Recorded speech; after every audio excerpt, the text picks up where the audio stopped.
شکل جبریل حسن علیہ السلام صلوات علیہ وعلى آبائه في هذه الساعة وفي كل ساعة ساعة الليل والنهار وليا وحافظا وقائدا وناصرا ودليلا معينا حتى تسكنوا الوقت وتمتعوا فيها طويلا يا رب محمد وآل محمد صل على محمد وآل محمد وعجل فرج آل محمد صلوات الله صل على محمد وآل محمد وعجل فرج آل محمد ما شاء الله لا حول ولا قوة إلا بالله العلي العظيم أعوذ بالله من الشيطان اللعين الرجيم بسم الله الرحمن الرحيم الحمد لله والصلاة عليها أما بعد فقد قال الرحمن في القرآن بسم الله الرحمن الرحيم فبأي آلاء ربكما تكذبان صلوات اللهم صل على محمد وآل محمد وعجل فرج آل محمد دعا ہے رب الحسین بقل حسین علیہ السلام وارث حسین علیہ السلام وارث پاک سیدہ صلوات اللہ علیہ کے منتقم کے ظہور میں تاجیل فرما وارث قرآن کی قدم بوسی کا شرف عطا فرما مالک اللہ بانی فرش اعضاء کے رسمان میں برکت عطا فرما مالک اللہ ان کے جملہ مرحومین کے درجات بلند فرما میرے حضور میں فضر کے والد مرحوم کے درجات بلند فرما اعلی نشین میں جگہ عطا فرما ان کے بچوں کے ذکر اندراز فرما جتنے حاضر ہیں مالک اللہ ان کے لیے شریح حجات کو پورا فرما ہمیں بیت اللہ کا حج 14 کی زیارت نصیب فرما تمام دعاوں کی قبولیت کے لیے باواز بلند صلوات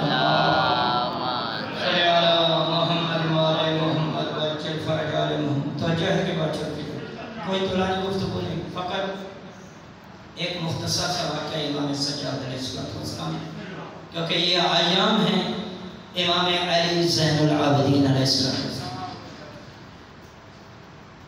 اللہ تعالیٰ کا لاکھ احسان ہے جس نے ہمیں وہ امام عطا فرمائے جو عالمین کے امام ہیں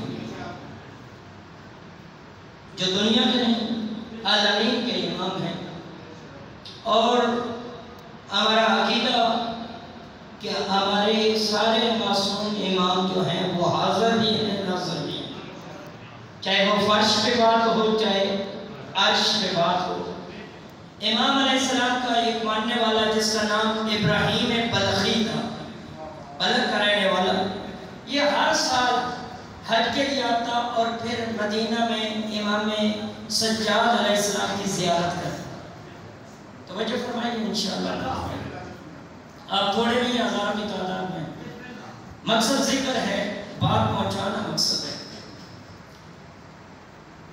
یہ جب یہ آتا ہے ابراہیم تو بہت سارے تحفے طائف لے کے امام علیہ السلام کی بارگاہ میں پہنچا بیوی کہتی ہے کہ تو ہر سال جاتا ہے اتنے سارے تحفے طائف لے کے تو جس اپنے سردار کے لیے لے کے جاتا ہے کیا تیرا سردار کوئی غریب ہے جو تجھے کوئی تحفہ نہیں دیتا ابراہیم کہتا ہے بات نہ کر جو میرے سردار ہیں وہ دنیا کے سردار نہیں ہیں وہ عالمین کے سردار خیر بات ہوئی اس نے تحفے طائف لیے یہ حج کے لیے آیا حج کر کے مدینے پہنچا زیارت امام کرنے کے لیے جیسے ہی دہلیز سے امام پہ پہنچا ایک بندہ بات سمجھ گیا میرے آنے کا مقصد پورا ہو رہا مقصد بات پہنچانا ہے دہلیز پہ پہنچا امام دسترخوان پہ موجود مسکرا کے کہتے ہیں ابراہیم اچھے وقت پہ آیا ہے مجھے تیرا ہی انتظار تھا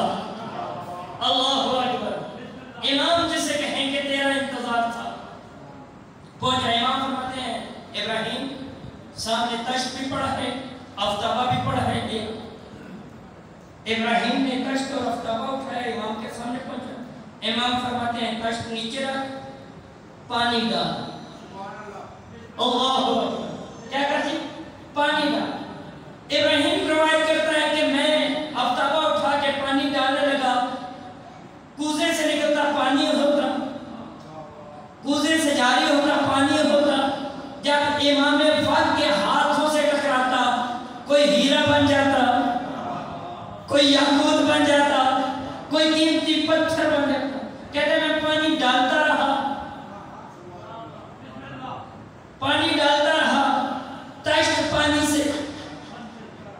ہیرے جواہرات بنتے تشت بھر گیا. امام فرماتے ہیں ابراہیم تشت اٹھا، اس کے اوپر کپڑا ڈال، اس کو رکھ دے. ابراہیم کہتے ہیں میں نے تشت اٹھایا، اوپر کپڑا ڈال دیا، میں کمرے میں رکھ کے آ گیا. بادشاہ فرماتے ہیں دسترخوان پہ میں کھانا کھایا. 3 یا 4 دن میں امام کے ہاں رہا. جب جانے لگا تو مولا مسکرا کے فرماتے ہیں ابراہیم تیری امانت ایک میرے پاس پڑی ہے. ایک امانت. اس نے کہا مولا میں نے کون سی رکھی؟ بادشاہ فرماتے ہیں جو تشت ہے نا وہ لے آؤ. تشت لے کے آ گیا. بادشاہ فرماتے ہیں یہ تشت اٹھا، میری کنیز سے کہنا کہ میرے سردار کہتے تھے یہ چھوٹا سا تحفہ قبول کرنا. اللہ اکبر. کیا کرنا؟ چھوٹا سا تحفہ قبول کر لینا. ابراہیم کہتا ہے میں واپس آیا، میں دہلیز پہ پہنچا، دروازہ کھولا، بیوی سامنے کھڑی تھی. دیکھ کے کہتی اپنے سردار کو مل آیا. کہتا ہے مل آیا، کوئی تحفہ دیا؟ ابراہیم کہتا ہے میں نے کپڑا ہٹا کے کہا میرے سردار کہتے تھے کہ میری کنیز سے کہنا یہ چھوٹا سا تحفہ قبول کر لینا. اللہ اکبر. کہتا ہے یہ چھوٹا سا تحفہ. جب بات چھوٹے سے تحفے کی آئی، بیوی کی نظر ان ہیرے جواہرات پہ پڑی. اس کی آنکھیں کھلی کی کھلی رہ گئی. اس نے 2 پتھر اٹھائے، دیکھ کے کہتی ہے کہ پہلے میرے ساتھ بازار چل، میں بازار جا کے ان کی قیمت پتہ کرتی ہوں کہ ان کی قیمت کیا ہے.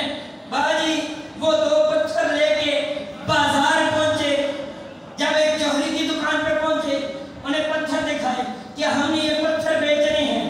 جوہری نے دیکھا، پتھروں کو بھی دیکھا، ابراہیم بلخی کو بھی دیکھا. پتھروں کو بھی دیکھا، ابراہیم بلخی کو بھی دیکھا. دیکھ کے کہتے ہیں یہ پتھر کہاں سے لائے؟ اس نے کہا ان کی قیمت بتا. جوہری کہتے ہیں یہ کہاں سے لائے ہو؟ ابراہیم کہتے ہیں ان کی قیمت بتا. اس نے کہا نہیں پہلے بتاؤ پتھر کہاں سے آئے؟ ابراہیم کہتے ہیں تو ہی بتا. اس نے کہا 7 نسلوں سے میں یہی کام کروں، میرے باپ نے، میرے دادا نے، میرے پردادا نے، اس کے دادا نے، آج تک ہم نے یہ قیمتی پتھر نہیں دیکھے. ابراہیم کہتے ہیں پھر بتا تو صحیح یہ پتھر کہاں سے؟ اس نے کہا یہ پتھر اس دنیا کے نہیں. کون اس جملے کی قدر کرے گا؟ کون کتنا بولے گا مجتبیٰ حسین نہیں جانتا؟ ابراہیم کو جوہری دیکھ کے کہتے ہیں یہ پتھر اس دنیا کے نہیں، یہ پتھر اس دنیا کے نہیں، یہ پتھر اس دنیا کے نہیں. ابراہیم اپنی جگہ سے اٹھا، مسکرا کے کہتا ہے اگر یہ پتھر اس دنیا کے نہیں، جس نے دیے وہ بھی اس دنیا کا نہیں.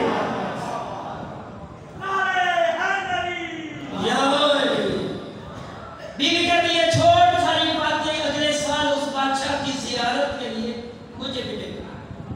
سارا واقعہ چھوڑ دیا. اگلا سال آ گیا، دونوں چلتے ہوئے مدینہ سے 1 منزل پہلے اس ابراہیم کی بیوی اس دنیا سے رخصت ہوئی. دنیا سے رخصت ہوئی. اس نے کیا کیا؟ غسل کفن کا اہتمام کیا. میں یہ ضمانت کے طور پہ رکھ دیا کہ واپس جب بلخ جاؤں گا تو لے آؤں. یہ چلتا ہوا دہلیز امام پہ پہنچا. امام تخت پہ بیٹھ کے مسکرا رہے تھے. مسجد پہ امام مسکرا رہے تھے. مسکرا کے دیکھ فرماتے ہیں ابراہیم بلخ سے تو 2 چلے تھے، جزائر بیٹھے. بلخ سے 2 چلے تھے یہاں. اس نے کہا مولا میری بیوی آپ عالمین کے امام ہیں، آپ کو بتانے کی ضرورت نہیں. مولا وہ مر گئی تھی. بادشاہ فرماتے ہیں مری نہیں، تیرے انتظار میں بیٹھ گئی. اللہ اکبر. تیرے انتظار میں بیٹھی ہے، تیرے انتظار میں بیٹھی ہے. ابراہیم کہتا میں جلدی سے واپس آیا.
شام کے زندان میں بہن کا لاشا اللہ ہاتھوں پہ اٹھا کے کہتا تھا تھوڑا سا پانی یا حسین، جو مومن کی بیوی کو مرتا نہیں دیکھ سکتا، اللہ جانے شام کے بازار میں یہ پہلا جنازہ ہے،